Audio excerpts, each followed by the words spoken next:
સુખદેવજી મહારાજ કે સાવધાન થઈને સાંભળો, ભક્તિ કરવાની કોઈ ઉંમર ન હોય, ભક્તિ કોઈ પણ ઉંમરે થાય, અને કોઈ પણ ઉંમરે ભક્તિ કરો ને ભાવથી ભક્તિ કરીએ છે તો ભગવાન કોઈ પણ ઉંમરે મળી શકે. સાંભળો, 7 વર્ષના બાળકે પણ ભગવાનને પ્રાપ્ત કર્યા છે. પરીક્ષિત રાજા કે 7 વર્ષ કે હા, ભક્ત ધ્રુવ. 4થા સ્કંદમાં સુખદેવજી મહારાજ કહે છે કે ઉત્તાનપાદ રાજાને 2 રાણી છે. એકનું નામ છે સુનીતિ અને બીજીનું નામ છે સુરુચિ. બંનેને ત્યાં એક દીકરો છે. સુનીતિને ત્યાં જે દીકરો છે એનું નામ છે ધ્રુવ, અને સુરુચિને ત્યાં જે દીકરો છે એનું નામ છે ઉત્તમ. સાંભળજો ભક્તજનો, નામ પણ એવા રાખવા ને કે એ પ્રમાણે એના ગુણ આવે. એટલે સુનીતિ જેની નીતિ સારી છે એ સુનીતિ, અને સુરુચિ જેને સારું સારું પહેરવામાં ફરવામાં એ અલગ અલગ સારી સારી રુચિમાં રસ છે એનું નામ છે સુરુચિ. સુરુચિનો દીકરો ઉત્તમ, સુનીતિનો દીકરો ધ્રુવ. એક વખત રમતા હતા અને રમતા રમતા ઉત્તમ એ પોતાના પિતાના ખોળામાં જઈને બેસે. હવે નાના દીકરાઓમાં તો વાદાવાદ હોય, એક કરે એટલે બીજો પણ. એટલે જ્યાં ઉત્તમ બેઠા છે એટલે ધ્રુવને પણ ઈચ્છા થઈ, ને ધ્રુવ જ્યાં પિતાના ખોળામાં બેસવા જાય ત્યાં માતા સુરુચિએ અટકાવ્યા છે કે હે ધ્રુવ, તારે તારા પિતાના ખોળામાં બેસવું હોય ને તો સુનીતિના નહીં, સુરુચિના ખોળેથી જન્મ લેવો પડે. અને જ્યાં બેસવા ન દીધો ને અટકાયા ત્યાં ધ્રુવના આંખમાંથી દડ દડ દડ દડ આંસુ પડ્યા અને રડતા રડતા પોતાની માતાને કહેવા જાય, એ માં, જેમ ઉત્તમ ભાઈ એ પિતાના ખોળામાં બેસી શકે તો હું પિતાના ખોળામાં ન બેસી શકું? ત્યારે માતા સુનીતિએ દીકરા ધ્રુવના મસ્તક ઉપર હાથ ફેરીને કીધું, બેટા કેમ આવો પ્રશ્ન પૂછો છો? તો કે આજે થયું એવું કે ઉત્તમ ભાઈ પિતાના ખોળામાં બેસવા ગયા, હું પણ પિતાના ખોળામાં બેસવા ગયો ને ત્યારે માતા સુરુચિએ મને કીધું છે કે પિતાના ખોળામાં બેસવું હોય ને તો સુનીતિ નહીં, સુરુચિના ખોળેથી જન્મ લેવો પડે. અને સાંભળજો ભક્તજનો, આ ભારત દેશની માતા, આ ભારત દેશની નારી એ પોતાના દીકરાને કેવા સંસ્કાર આપે છે. બેટા, સુરુચિ માતાએ સાચું કીધું છે. આ સંસારના પિતાના ખોળામાં બેસવું હોય ને તો સુરુચિના ખોળેથી જન્મ લેવો પડે, પણ જગત પિતાના ખોળામાં બેસવું હોય ને તો સુનીતિના ખોળેથી જન્મ લેવો પડે છે. જા તપ કર, તારે આ પિતાના ખોળામાં બેસવું છે જગત પિતાના ખોળામાં? માના સંસ્કાર દીકરામાં ઉતર્યા. ધ્રુવ કહે છે કે મારે તો જગત પિતાના ખોળામાં બેસવું છે. તો જા તપ કરવા નીકળી જા. વિચાર કરો, 7 વર્ષના છોકરાને, 7 વર્ષના દીકરાને માતા કહે છે કે જા જંગલમાં જતો રે, તપ કર. અત્યારે તો 22 ના કોલેજમાં આવી જાય ને તો માની આંગળી છોડતા નથી. તપ કરવા મોકલી દીધા, ઘર સંસારનો ત્યાગ કરી દીધો, રાજવેશનો ત્યાગ કરી દીધો, સાદા કપડા પહેરી, નાનકડી ધોતી, ઉપર ખાલી એક નાનકડો ખેસ, અને કહેવાય છે કે જંગલમાં ભટકવા લાગ્યા. તપ કઈ રીતે કરવું ખબર નથી પડતી, કેવી રીતે ભગવાન મળશે કશું ખબર નથી. અને એ સમયે ભટકતા ભટકતા ભટકતા એવું કહેવાય છે કે નારદજી મળ્યા, અને નારદજીએ ધ્રુવને કીધું છે કે બેટા કેમ અહીંયા? તો કહે છે તપ કરવા આવ્યો છું, ભગવાનને પ્રાપ્ત કરવા છે. બેટા, અત્યારે તમારી ઉંમર નથી, તમે જાઓ ઘરે ભણો, રમો, હરો ફરો. નહીં, મારી માએ કીધું છે મારે જગત પિતાના ખોળામાં બેસવું છે. હું જ્યાં સુધી પરબ્રહ્મ પરમેશ્વરના ખોળે નહીં બેસું ને ત્યાં સુધી હું પાછો નહીં જાઉં, તપ કરીશ. નારદજી કહે છે તપ કરવા માટે મંત્રની જરૂર હોય, અને મંત્ર ગુરુ જ આપે. ગુરુ બનાયા છે બેટા, મંત્ર લીધો છે.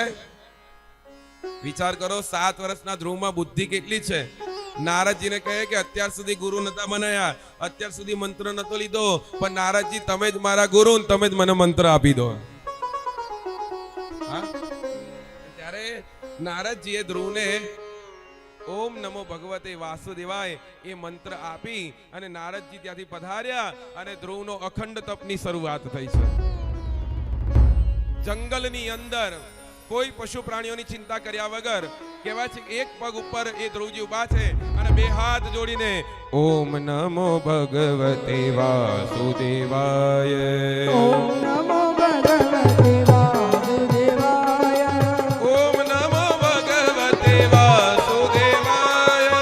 ઓમ નમો ભગવતે વાસુદેવાય. શિયાળાની એટલી બધી ઠંડી પડી, એટલી બધી ઠંડી, ચારે તરફથી ઠંડો ઠંડો પવન વાય છે, ઉપરનું ખેસ ઉડી ગયો, વસ્ત્ર નથી પહેર્યા, પણ ઠંડીની ચિંતા કર્યા વગર પણ ધ્રુવ એક જ સ્થિતિમાં એ ઓમ નમો ભગવતે વાસુદેવાય, ઓમ નમો ભગવતે વાસુદેવાય, ઓમ નમો ભગવતે વાસુદેવાય.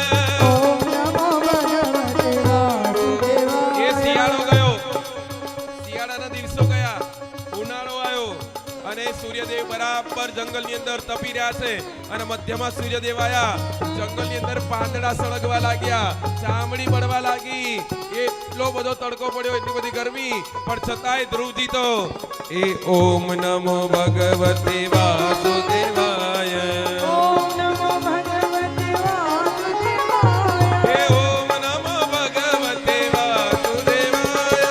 ઓમ નમો ભગવતે વાસુદેવાય. એ ઉનાળો ગયો અને બરાબર મેઘરાજાની આગમન થયું, વાદળો ઘેરાયા, વાદળોનો ગડગડાટ થાય, વીજળીનો ચમચમાટ થાય, ભારે વેગ ગાંગા થાય, એટલો બધો વરસાદ પડ્યો, એટલો બધો વરસાદ પડ્યો, જંગલના પશુ પ્રાણીઓ ભાગી ગયા અને ધ્રુવજીના છેક ગળા સુધી પાણી આવી ગયું અને ગળા સુધી પાણી આવી ગયું, છતાંય ઓમ નમો ભગવતે વાસુદેવાય, ઓમ નમો ભગવતે વાસુદેવાય, ઓમ નમો ભગવતે વાસુદેવાય.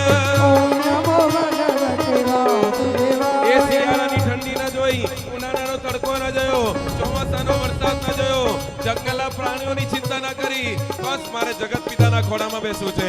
અને ધ્રુવજી તો અખંડતમ ઓમ નમો ભગવતે વાસુદેવાય, ઓમ નમો ભગવતે વાસુદેવાય, એ ઓમ નમો ભગવતે વાસુદેવાય, ઓમ નમો ભગવતે વાસુદેવાય, ઓમ નમો ભગવતે વાસુદેવાય. ઓમ નમો ભગવતે વાસુદેવાય. અખંડ તપનો પ્રભાવ અને એ પ્રભાવથી નારાયણનું સિંહાસન ડોલી ઉઠ્યું. આજે નારાયણ દોટ મૂકે અને દોટ મૂકી લક્ષ્મીજી કહે ક્યાં જાવ છો? લક્ષ્મીજીને કહે આજે મને રોકશો નહીં, મારો નાનકડો ધ્રુવ મને બોલાવે છે. અને નારાયણ દોટ મૂકી અને ચતુર્ભુજ સ્વરૂપે ધ્રુવની સમક્ષ ઊભા છે. બેટા આંખો ખોલો, હું તમારો નારાયણ આવી ગયો છું, આંખો ખોલો. પણ છતાંય ધ્રુવ તો એક જ ધ્યાનમાં ઓમ નમો ભગવતે વાસુદેવાય, ઓમ નમો ભગવતે વાસુદેવાય, હે ઓમ નમો ભગવતે વાસુદેવાય, હે ઓમ નમો ભગવતે વાસુદેવાય. ઓમ નમો ભગવતે વાસુદેવાય.